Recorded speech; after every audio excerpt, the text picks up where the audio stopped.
Yo, what's good, y'all? It's been a minute. Professor Shreve here. About to give you a little classroom action, even though, we're not in a classroom, but that's the whole purpose. Who needs a classroom? I've been busy, as you probably have been, with various difficulties of American life as it relates to normalcy. And so I've been teaching, learning to teach fourth grade in my homeschool distance ed variation to my son. So, you're probably doing some version of that. I've been recording stuff at home because I can't go do shows. So there's all kinds of adjustments that need to be made. But I would definitely encourage you, please continue to hand wash, continue to social distance, wear your masks, don't be out and about. Find ways to eliminate your vector risk from a public health perspective. This winter will be cold and dark from a numbers perspective. We will likely see that 210,000 double and maybe triple. That is scary stuff. So when you look at that, it's a difficult kind of hole to dig out of. Going into next spring and summer and hopefully getting it right next summer so we can have a better fall reality. But it's a long road to get there. And there's a lot of things in life that are a long road that take kind of patience and fortitude and a discipline to keep working and to fight through it. And I want to touch on that, on a metaphor that I think sums that up pretty well. And it was one that I was introduced to at Virginia Tech when I was playing football. And I think I remember the first time I heard it, it just being a coach kind of yelling it. And it was the words, chopping wood, chop wood, boy, chop wood out there. And I interpret it as like, go hard. Like if you're chopping wood, you gotta be slinging that axe. You gotta go hard. So, and it was during, the context of it was during a drill. We were supposed to finish and get through the line. And it seemed to me like that was the proper version of what it meant was go hard, chop wood. And I don't think I overthought it more than that. Like I had a motor about me. I would go hard. So I knew how to, play the whistle and whatnot and through the whistle. And so I didn't think much more about chopping wood till later. And then many years later, after football was over, I got a house and I was on the property I'm at right now. And there was a bunch of firewood that was started. There were some trees that were down and somebody had started to saw up some logs and there was firewood to kind of be attended to. And I had never, or not never, but I hadn't really had a situation where I had a whole bunch of firewood that was mine to chop and to work through. I had definitely chopped some wood before, but not like in my adult life, my own property, I could work through it. So I ended up having to learn this metaphor in another way. And I think a more nuanced understanding of it. And so I wanted to kind of share that with you of what I think of chopping wood now.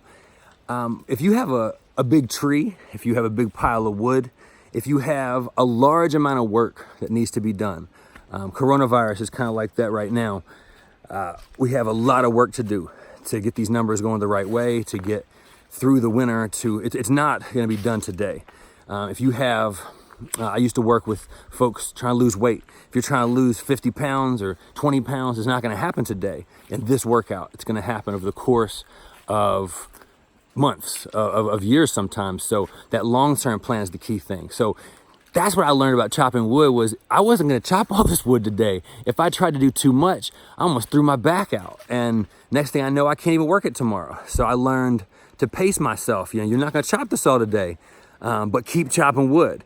I'm not going to get through it if I work it sporadically and just work, a bunch one day, feel worn out, and then come back a week or two later. No, I need to have a plan kind of, 3 days a week, 4 days a week. Keep chopping this wood, keep hammering away. Where they say, keep hammering the rock. I think my man Steve says.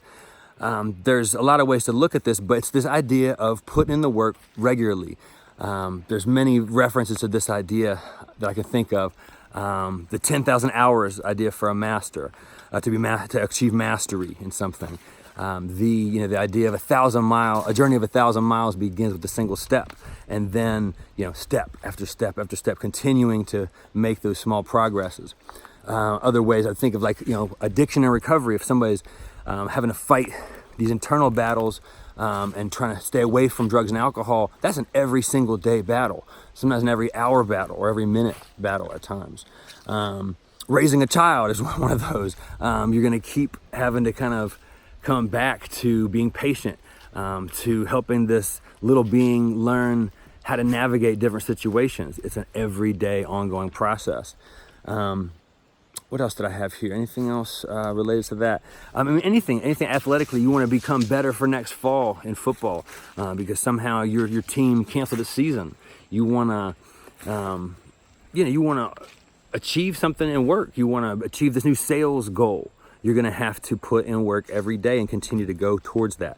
So this is a highly applicable thing, this chopping wood. Yeah, go hard, absolutely. Chop wood, sling it, sling that axe. But the later understanding I had of coming back to it every day, the fact that you cannot move that mountain today. You're going to have to space out your work and regularly keep approaching it with the same disciplined attitude. That's what's going to move, make mountains move in your life.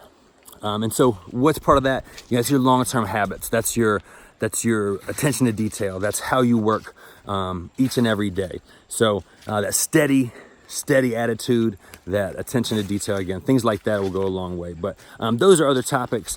I just mainly want to touch on the idea of what does chopping wood mean to me, and to me it means working hard and giving it that full effort, but also, every day find a way to polish that axe so you can have, the ability to come back tomorrow and work again.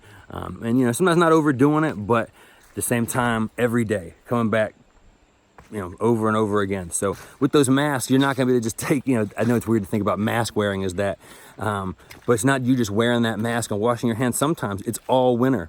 We don't always have a global pandemic happening. So while that's happening now, you should obviously, adjust your norms accordingly.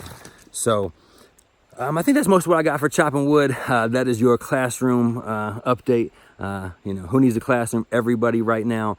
In the meantime, please take care of you and your loved ones. Do what you can do to minimize and mitigate risk.